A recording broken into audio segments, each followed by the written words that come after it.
Les lettres aux 7 églises et l'alliance avec la mort. Les nouveaux apôtres. À l'époque de l'apôtre Paul, les Juifs étaient dispersés sur toute la surface de la terre, ayant des synagogues dans chaque nation. Car depuis plusieurs siècles, il y a dans chaque ville des gens qui prêchent Moïse dans les synagogues où on le lit tous les jours de sabbat. Acte 15, verset 21. Actuellement, les descendants des 12 tribus d'Israël sont dispersés dans le monde. Quand Dieu choisira et appellera ses premiers fruits d'Israël, à la fin, ils seront appelés de toutes les nations de la terre, pas seulement de l'État juif d'Israël.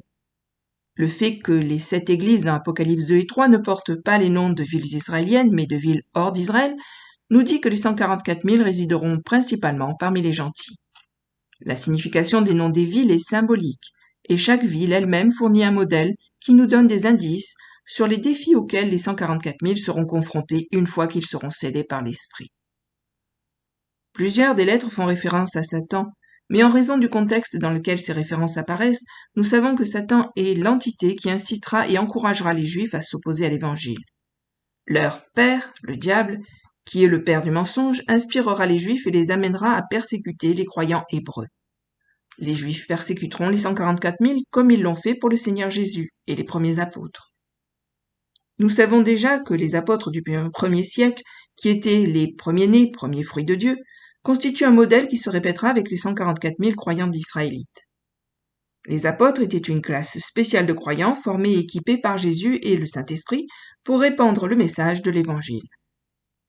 Ils reçurent des capacités surnaturelles pour accomplir des miracles de guérison, avaient la capacité de s'auto-transporter d'un endroit à l'autre, comme Philippe dans Acte 8, 39, le pouvoir de frapper leurs ennemis de cécité, comme dans Paul en Acte 13, 11, et même de les tuer, Pierre dans Acte 5, versets 1 à 11. Leurs ombres guérissaient les malades, Acte 5, versets 12 à 16. Or, il se faisait beaucoup de miracles et de prodiges parmi le peuple par le moyen des apôtres, et ils étaient tous d'un commun accord au portique de Salomon, et aucun des autres n'osait se joindre à eux, mais le peuple leur donnait de grandes louanges. De plus, des multitudes d'hommes et de femmes, de ceux qui croyaient au Seigneur, étaient ajoutés à l'Église, en sorte qu'on apportait les malades dans les rues, et on les mettait sur des lits et sur des grabats, afin que, quand Pierre viendrait, son nombre du moins couvrit quelques-uns d'entre eux. Le peuple des villes voisines venait aussi en foule à Jérusalem apportant des malades et des hommes tourmentés par des esprits immondes, et tous étaient guéris. Acte 5, versets 12 à 16.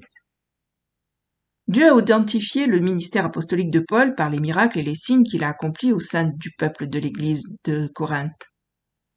Les preuves de mon apostolat ont éclaté parmi vous par une patience entière, par des prodiges, des merveilles et des miracles. 2 Corinthiens 12, verset 12.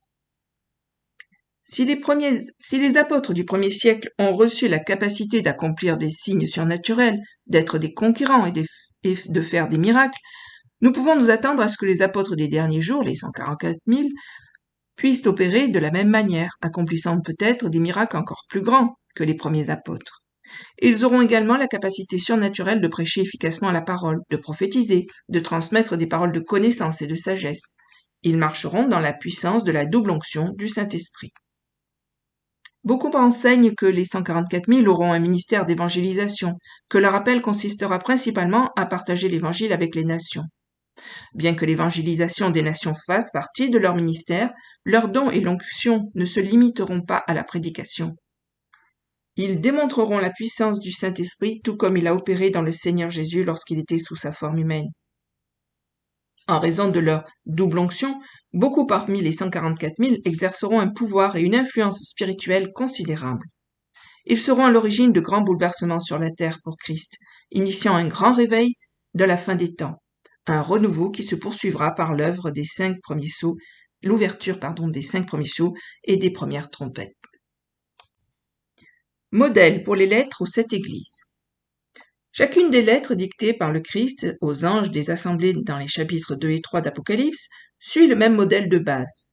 Selon la coutume de l'époque, l'auteur de la lettre est nommé au début de la correspondance et non à la fin de la lettre comme nous le faisons aujourd'hui. L'auteur des lettres est bien entendu le Seigneur Jésus. Le message contenu dans les lettres représente les paroles d'autorité du Christ en tant que fidèle intendant de la maison de Dieu. Puisque le Christ est responsable de l'instruction de ses nouveaux disciples et parce qu'il ne sera pas présent en personne pour les instruire, il communique des avertissements, les encourage les encouragements, et les promesses de Dieu sous forme de lettres.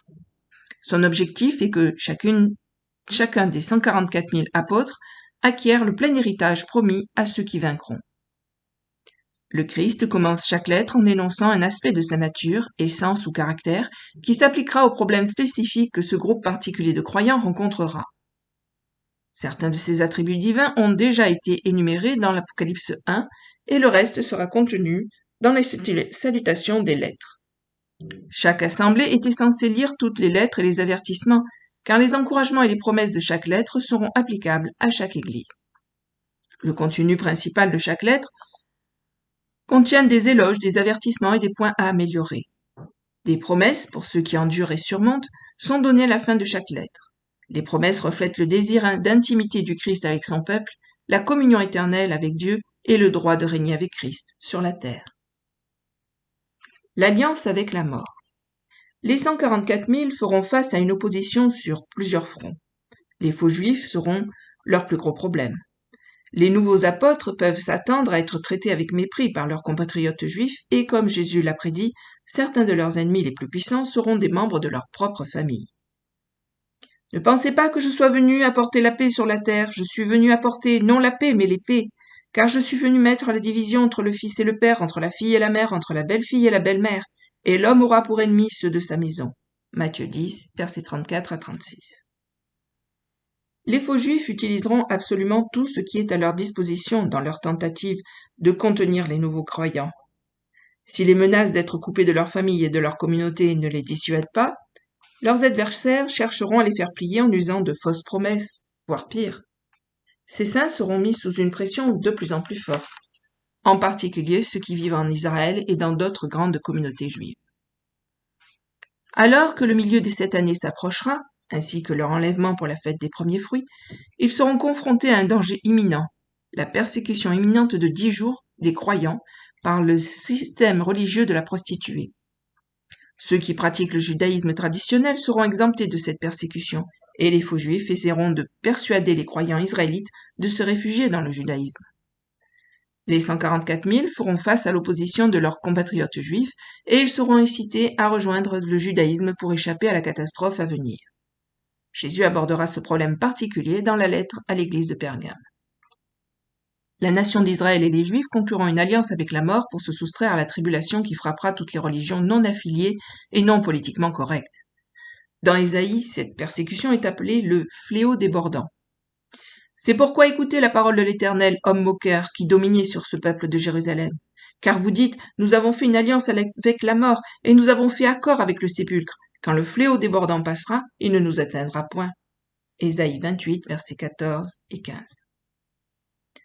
En substance, l'alliance avec la mort est un accord que les chefs religieux de la nation d'Israël concluront avec le système religieux de la prostituée, en conjonction avec la bête écarlate. L'Église romaine sera probablement le fer de lance de la religion de la prostituée. L'alliance devra être mise en place avant le milieu des 7 années. Lorsque la prostituée commencera son éradication de 10 jours du peuple de Dieu dans un bain de sang mondial, le fléau débordant, les Juifs seront exemptés, mais seulement temporairement. En quelques jours, la prostituée elle-même sera détruite par la bête et les 10 rois, à la 6e trompette. La prostituée qui chevauche la bête ne s'attendra pas à être doublée par elle, par l'Antéchrist. Et quand elle se retrouve victime de sa colère à la 6e trompette, tous les paris sont ouverts, et tout accord que les Juifs avaient conclu avec la prostituée sera nul et non avenu. La prise de conscience des Juifs, qu'eux aussi ont été doublés, aura lieu au moment de l'abomination de la désolation, lorsque la bête, nouvellement ressuscitée, prendra son siège dans le temple de Dieu reconstruit, en affirmant qu'il est Dieu. L'abomination aura lieu dans le bruit des bombes et des missiles qui exploseront, car tous les lieux saints liés à la religion de la prostituée seront attaqués et détruits. En plus d'être incités à rejoindre le faux judaïsme, les croyants hébreux seront également tentés de se joindre à l'Église mère, l'Église romaine et ses filles, pour la même raison, échapper à la persécution. La lettre de l'Église de Thyatire a été écrite pour avertir les croyants de ne pas se joindre à elle. La prostituée semble ignorer que la bête la déteste, ainsi que tout ce qu'elle représente. Après que la prostituée aura fait de son mieux pour anéantir le vrai christianisme, la bête et les 10 rois détruiront la prostituée, puis les Juifs seront seuls pour faire face à la colère de la bête nouvellement ressuscitée de la mer. Le 3 avril 2021, à corriger en avril 2024, jour où les Juifs verront l'Antéchrist prendre place dans le temple de Dieu, beaucoup se rendront compte qu'ils ont été trompés. L'alliance avec la mort, l'accord conclu entre Israël et la prostituée sera annulé. Le but de Satan sera de neutraliser le ministère des 144 000, et il utilisera de faux juifs, un faux christianisme et de faux apôtres pour essayer d'atteindre son but.